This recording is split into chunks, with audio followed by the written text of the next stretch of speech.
Je ne veux pas de dialogue pour qu'on se retrouve encore avec des brassages et des mixages qui, dans quelques années, vont donner encore lieu à des guerres. J'ai trouvé une armée structurée. Notre armée, c'est vrai qu'elle a commis beaucoup d'erreurs, mais il y a eu aussi beaucoup d'exagérations. Mais c'est quand on arrive au poste que j'occupe maintenant et qu'on a accès à certains dossiers, à certaines informations, que l'on peut s'en rendre compte. Il y a eu beaucoup de choses, on ne sait pas ici le lieu d'en parler, ce serait trop long, qu'on a collé à notre armée qui n'était pas vrai. J'ai eu l'occasion de m'en rendre compte. Il y a eu beaucoup de diabolisation comme ça qu'on a fait sur des individus qui n'étaient pas vrais. J'ai des exemples, mais bon, je ne peux pas. Mais une fois que c'est dans l'opinion, vous voyez ce que c'est. Quelque chose vous a collé à la peau, ça y est, c'est très... Voilà, avec beaucoup d'attention, nous avons suivi les deux éléments. Nous sommes revenus pour faire nos observations et analyses. Vous avez suivi le premier élément, c'est celui qu'il fait en 2025 pour l'armée, sur l'armée congolaise, les forces armées de la République démocratique du Congo, FARDC.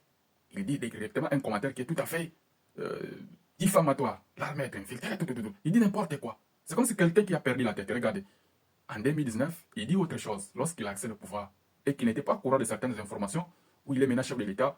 On lui fait part des vraies informations de cette armée qu'il a trouvée. Il dit, j'ai trouvé une armée bien structurée.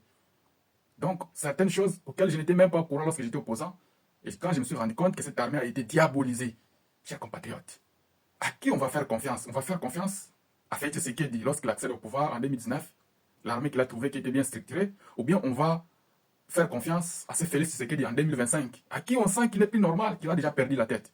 Je l'ai dit que ce monsieur, l'hernie discale a déjà affecté sa tête, son cerveau est affecté. Il ne donne même plus de belles analyses. Il n'est plus cohérent dans ses paroles. Il se contredit dans toutes les paroles qu'il dit. Apparemment, on a de l'autre côté Félix Tshisekedi, de l'autre côté, on a M. Tshilombo, qui a perdu son cerveau. Alors, M. Tshilombo, comme il a perdu son cerveau, il vient toujours contredire M. Félix Tshisekedi. Voilà. Ce que nous vivons aujourd'hui, c'est inacceptable. Toutes ces incohérences, tous ces tâtonnements au sommet de l'État, c'est inacceptable. Ici, on comprend très bien qui est incompétent. Pourquoi on doit s'éterniser à cette question-là?